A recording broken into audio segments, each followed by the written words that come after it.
limondan 50 baravar kuchliroq, ko'k choydan 50 baravar samaraliroq. U rakka qarshi yaxshi himoya, qon tomirlarini tozalaydi, tromblarni eritadi. Bu mevani ming yillar oldin ham bilishgan, lekin hozirgacha uni qudrati to'liq baholanmagan.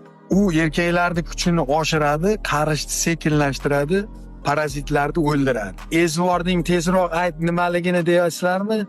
Bu hammalaring bilgan anor hisoblanadi.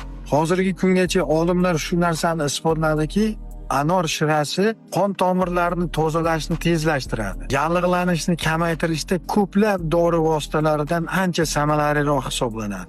Anorning donlari rak hujayralarini yo'q qilishda eng kuchli manbalardan hisoblanadi. Anorni bu xususiyatlariga ega bo'lish uchun qanday iste'mol qilish kerak? Anorni ikkiga bo'ling, donlarini ajratib issiq suvga soling, 10 daqiqaga qoldiring usulda. 10 daqiqadan keyin donlarini go'shti bilan yeng.